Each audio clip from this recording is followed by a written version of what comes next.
Hello बच्चों, कैसे हैं आप सब। आई होप कि आप लोग बहुत अच्छे होंगे और स्वागत है आपका आपके चैनल वाइज फ्री लर्निंग में। तो गाइज, जैसा कि आप लोग जानते हैं कि पिछला जो हमारा वीडियो था वो बायो के टॉपिक पे नर्वस सिस्टम के ऊपर था, वो पार्ट 2 था। तो आज की जो हमारी वीडियो होने वाली है वो हिस्ट्री के ऊपर होने वाली है। हिस्ट्री का हमारा टॉपिक होने वाला है जो कि बहुत ही इंटरेस्टिंग टॉपिक होने वाला है। तो चलिए फिर आज की जो वीडियो है उसे शुरू करते हैं बिना अपना टाइम वेस्ट किए। इससे पहले मैं आप लोगों को ये बता दूं कि जो हमारी पिछली वीडियोस थी, आई होप कि आप लोगों को बहुत पसंद आई होगी। तो उसे प्लीज़ लाइक करें, सारी वीडियोस को मेरी लाइक करें और शेयर करें ताकि मैं आपके लिए ज़्यादा से ज़्यादा मेहनत कर सकूं। तो चलिए फिर हम लोग इसे स्टार्ट करते हैं। चैनल को सब्सक्राइब करें और बेल आइकन को भी हिट करें। Let's go. सबसे पहले मैं आप लोगों को ये बता दूं कि आज का जो हमारा हिस्ट्री का टॉपिक होने वाला है वो होने वाला है द ग्रेट अपराइजिंग ऑफ 1857। इसके बारे में हम लोग आज अच्छे से जानेंगे। तो गाइस, सबसे पहले मैं आप लोगों को ये दिखा देता हूँ कि सबसे पहले तो आप लोग हाथ में इस किताब को, अगर ये सेम किताब है आपके पास, इफेक्टिव हिस्ट्री एंड सिविक्स, ये वाली बुक, ठीक है, ये वाली बुक अगर है आपके पास तो आप लोग इसे खोल के बैठ जाएं और जिस चीज को मैं इंपॉर्टेंट बताऊंगा उसे टिक लगाते चले और अंडरलाइन करते चले, क्योंकि आपका इंशाल्लाह ताला वहां से एग्जाम में बहुत सारा क्वेश्चंस लड़ेगा, बल्कि you will be able to score more than 90 plus और 95 plus according to your potential. ठीक है, अगर आप लोग मेरी बात अच्छे से मानते हैं तो, कि क्या क्या चीज पढ़ना है, किस किस चीज को, सिलेक्टिव चीजों को पढ़ना है उस तरह से सिस्टमैटिक वे में। और आई एम श्योर कि जिस तरह से मैं आप लोगों को समझाऊंगा इंशाल्लाह ताला आप लोग उस चीज को कहानी की तरह बिल्कुल समझेंगे और बिल्कुल भी किसी चीज को भी आपको याद करने की जरूरत ही नहीं पड़ेगी। आपको ऐसे ही सब चीज समझ में आ जाएगा, जिसकी वजह से आप लोग किसी भी क्वेश्चन का जवाब फटफट आसानी से दे पाएंगे इस चैप्टर के कंप्लीशन के बाद। ये चैप्टर 3 दिन में मैं कवर अप कर दूंगा इंशाल्लाह। तो चलिए फिर हम लोग इस चैप्टर को स्टार्ट करते हैं।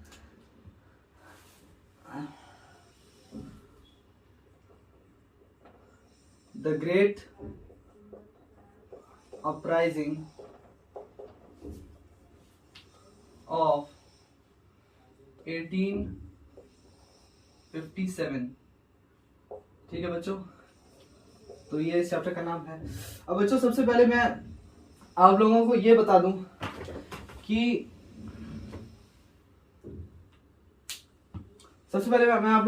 दूं कि ब्रिटिश का जो जीत हुआ था, ब्रिटिश की जीत जब इंडिया में हो गई, जब वो लोग का यूनिफिकेशन हो गया, वो लोग यूनाइट कर गए, तो ये चीज इंडियंस को बिल्कुल पसंद नहीं आई। इंडियंस ने इस चीज को अपोज किया। ठीक है, दे वर इन एंगर, बहुत ज्यादा गुस्से में थे इंडियंस। उनकी यूनिटी को देखकर इंडियंस को लगा कि अब ये लोग जो है हम लोगों पर काबू पा लेंगे, तो इस वजह से इन लोगों ने अपोज किया।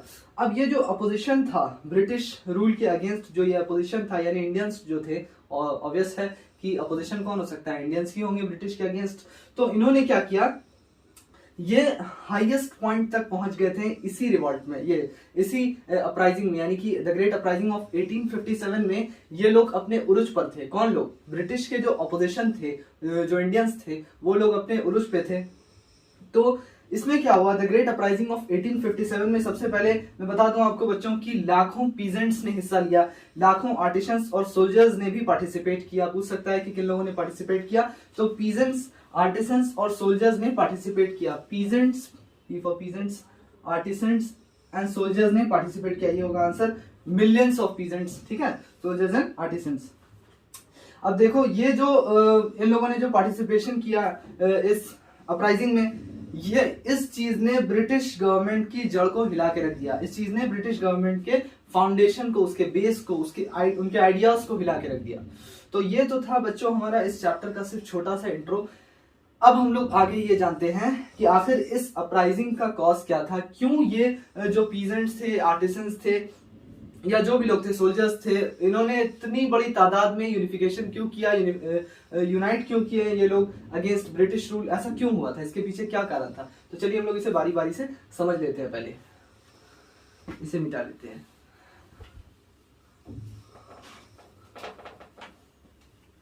अब देखिए बच्चों, हम लोग बिल्कुल भी स्ट्रेस नहीं लेना है, ज्यादा बड़ा आंसर हमें रटना नहीं है, बल्कि सिर्फ पॉइंट वाइज समझेंगे और अपने लैंग्वेज में आपको एग्जाम में बना के इसे लेंदी करके लिख देना है आंसर को। इंशाल्लाह ताला आप लोगों को बहुत अच्छा मार्क्स आएगा।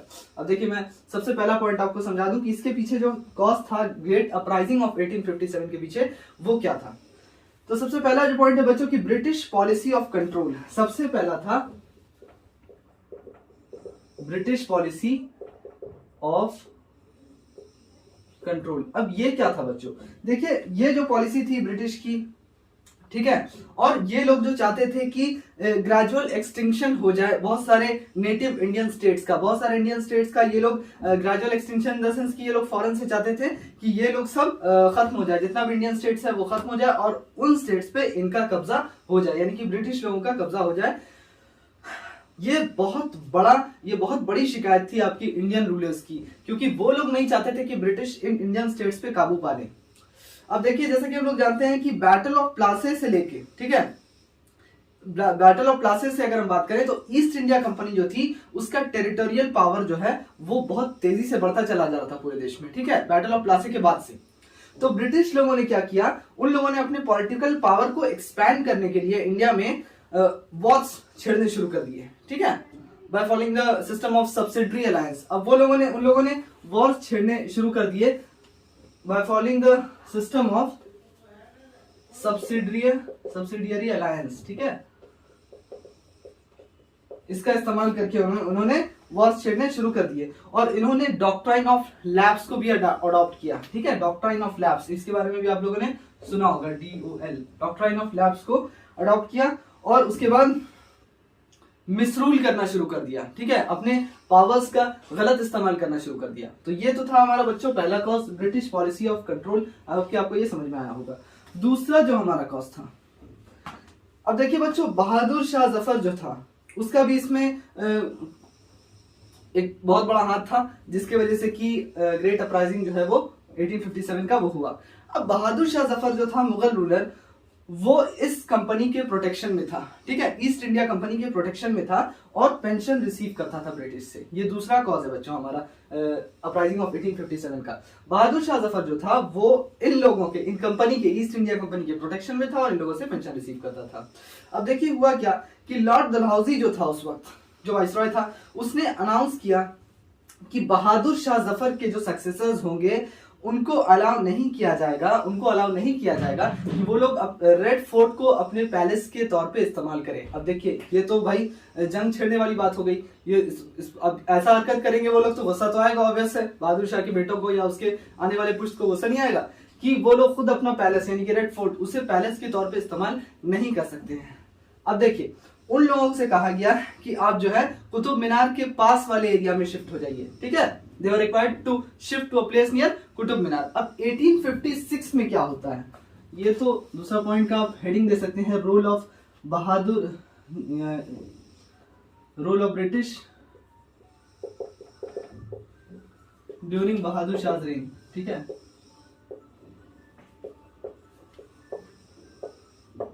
बहादुर शाह के रेन में ब्रिटिश ने क्या किया। अब देखिए उन लोगों को शिफ्ट करने के लिए क्या दिया गया। अब 1856 में क्या होता है, लॉर्ड कैनिंग जो है वो अनाउंस करता है कि बहादुर शाह के डेथ के बाद उनके सक्सेसर्स को अलाउ नहीं किया जाएगा, ठीक है, राजवाड़ा टाइटल्स यूज करने का, इंपीरियल टाइटल्स। इंपीरियल का मतलब होता है बच्चों की राजवाड़ा लोग जो होते थे उनके साथ कुछ स्पेशल टाइटल लगता था, ठीक है। फॉर एग्जांपल जैसे हम लोगों का टाइटल होता है, जैसे मेरा नाम है उवैस खान, मेरा टाइटल है खान, तो उन लोग के आगे भी कुछ इंपीरियल टाइटल्स लगता था, तो उसे राजवाड़ा शाही टाइटल्स कहते थे। तो वो उन लोगों को मतलब कि यूज करने से मना कर दिया गया। और ये किसने किया, ये पूछ सकता है कि ये लॉर्ड कैनिंग ने किया। अब ये जो डिसीजन था ब्रिटिश का, इसने मुस्लिम्स के फीलिंग्स को बुरी तरीके से हर्ट कर दिया। कंसिक्वेंटली होता क्या है बच्चों कि जीनत महल जो थी, जीनत महल कौन थी, तो अगर ये पूछे कि जीनत महल कौन थी, तो वो वाइफ ऑफ बहादुर शाह, ठीक है। तो ये थी हमारी बच्चों जीनत महल। ये भी सवाल आपका एक मार्क का पूछ सकता है। अब इसने क्या किया बच्चों कि ये उनके खिलाफ, जो कि मुस्लिम्स के सेंटिमेंट्स को हर्ट किया था लॉर्ड कैनिंग ने, ये बात कह के कि वो लोग राजवाड़ा टाइटल इस्तेमाल नहीं कर सकते हैं। तो इस जो बहादुर शाह की वाइफ थी जीनत महल, उसने she started plotting against them, ठीक है, ब्रिटिश के खिलाफ इसने रचना शुरू कर दिया, ठीक है, प्लान बनाना शुरू कर दिया उनके अगेंस्ट। अब देखिए तीसरा जो हमारा पॉइंट था बच्चों, तीसरा क्या कारण था, नाना साहेब जो थे, जो कि अडॉप्टेड सन थे बाजीराव टू के, हकीकत में वो उनके बेटे नहीं थे बल्कि बाजीराव टू ने उन्हें अडॉप्ट किया था, नाना साहेब, ठीक है। ये हमारे लास्ट पेशवा थे, आखिरी पेशवा थे।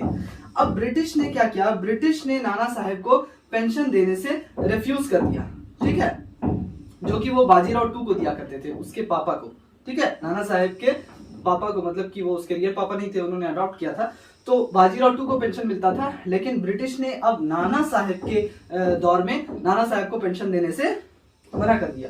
तो नाना साहब जो है उन्हें फोर्स कर दिया गया कि उन्हें कानपुर में रहना पड़ेगा, ठीक है, he was forced to live at Kanpur, और जो कि उनकी फैमिली से काफी दूर था, ठीक है, जो कि पूना में रहती थी।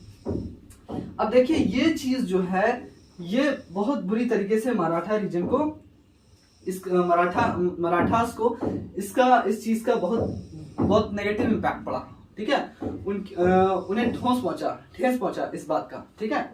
तो ये था तीसरा point, British refused to grant pension to Nana Sahib. ये भी पूछ सकते हैं आपसे कि who was the adopted son of Bajirao two, बच्चों, तो ये थे आपके हमारे नाना साहेब, ठीक है। अब चलिए चौथा पॉइंट भी हम लोग समझ लेते हैं अच्छे से। तो चौथा पॉइंट ये है बच्चों की रानी लक्ष्मीबाई जो थी, जो झांसी की रानी थी हमारी, द फेमस झांसी की रानी लक्ष्मीबाई जो थी हमारी, वो भी एक कट्टर दुश्मन बन गई ब्रिटिश की, जब उनके अडॉप्टेड सन को, जिसे उन्होंने अडॉप्ट किया था, was not accepted as heir to the throne by Lord Dalhousie. तो उसे जो है उनका अडॉप्टेड सन था, जिसे उन्होंने अडॉप्ट किया था, उसे ये लोग बोल सकते हैं कि राजा मानने से इन्होंने इनकार कर दिया था। किसने इनकार कर दिया था? लॉर्ड डलहौजी ने इनकार कर दिया था। डॉक्ट्रिन ऑफ लैप्स के मुताबिक, डॉक्ट्रिन ऑफ लैप्स के मुताबिक इसे, मतलब कि रानी लक्ष्मीबाई के अडॉप्टेड सन को उसने राजा मानने से इनकार कर दिया था, according to the doctrine of lapse. ये भी सवाल आपका पूछ सकता है। अब देखिए जो भी प्रोमिनेंट इंपॉर्टेंट स्टेट्स थे, ठीक है, जो कि विक्टिम्स थे डॉक्ट्रिन ऑफ लैप्स के, यानी कि डॉक्ट्रिन ऑफ लैप्स के मुताबिक बहुत सारे स्टेट्स जो है उन पर ब्रिटिश लोगों का कब्जा हो गया था। अब उसमें से कुछ स्टेट्स से अगर पूछा जा सकता है कि डॉक्ट्रिन ऑफ लैप्स में कुछ स्टेट्स बताइए जो कि इसके विक्टिम बने, तो इसमें सतारा था, झांसी था, ठीक है बच्चों, Jaitpur, Sambalpur,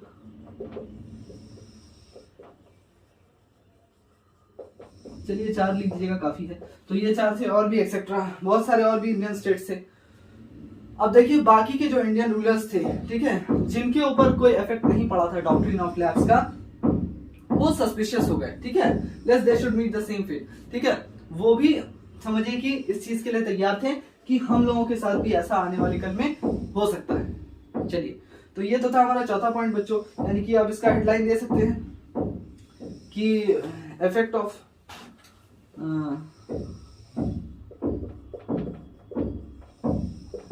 doctrine of lapse on Rani Lakshmibai, ठीक है। ये हमारा चौथा पॉइंट था बच्चों। अब चलिए 5वां पॉइंट जो है उसे समझ लेते हैं। अब देखिए बच्चों 5वां पॉइंट ये है हमारा रीजन कि पहले के जो रूलर्स थे, जैसे कि मुगल्स जो थे, जिन्होंने इंडिया पर कब्जा जमाया, ठीक है, अब वो समय समय के साथ इंडिया में सेटल हो गए, ठीक है। अब जो रेवेन्यूज वो कलेक्ट करते थे इंडियन से, वो यही खर्च कर देते थे, ठीक है, वो बाहर खर्च नहीं करते थे। देखिए ये चीज बहुत अच्छी थी मुगल्स की कि वो लोग जो भी कमाते थे वो यही खर्च किया कर देते थे। लेकिन ब्रिटिश के केस में ऐसा नहीं होता था बच्चों। इंडियंस को लगता था कि वो इंग्लैंड जो है वहां से बैठे बैठे रूल कर रहा है, अपनी कंपनी जो है वो यहाँ के जमा लिया है, ईस्ट इंडिया कंपनी, और वो यहाँ का वेल्थ जो है it was drain to England, यानी कि वो लोग यहाँ से पैसा कमाते हैं। हमारे देश को उस समय सोने की चिड़िया कहा जाता था, ठीक है। तो यहाँ से वो लोग काफी रेवेन्यूज कलेक्ट करते थे और उसे इंग्लैंड लेकर चले जाते थे और वहां अपना इस्तेमाल करते थे, फैक्ट्रीज बनाते थे। अब देखिए it was not utilised for their welfare. ये जो हमारे ही देश से कमाया हुआ वेल्थ जो है, ये it was not utilised in our country but was drain to England. अब देखिए 5वां जो पॉइंट है, चलिए इसका हेडिंग दे देता हूं मैं कुछ इस तरह से कि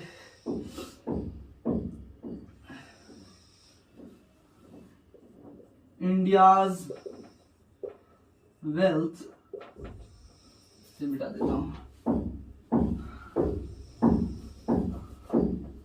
India's wealth was drained to England. ठीक है बच्चों,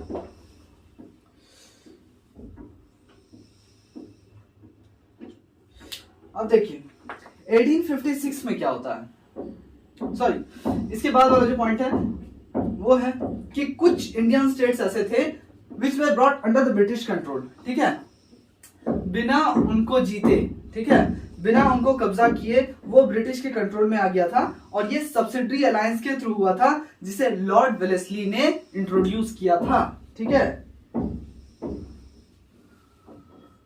रोल ऑफ सब्सिडरी अलायंस।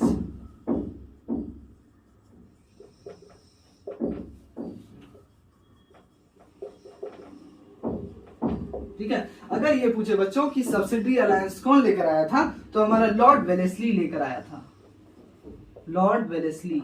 ठीक है, ये भी एक इंपॉर्टेंट क्वेश्चन है, 1 मार्क्स 2 मार्क्स का आ सकता है। तो ये सब्सिडरी अलायंस का काम ये था कि जो इंडियन स्टेट्स जिन्हें ब्रिटिश लोगों ने एनेक्स तक नहीं किया था, उन पे कब्जा तक नहीं जमाया था या उन्हें जीता भी नहीं था, तो वो सारा स्टेट्स भी आपका इनके अंडर आ गया था according to the subsidiary alliance.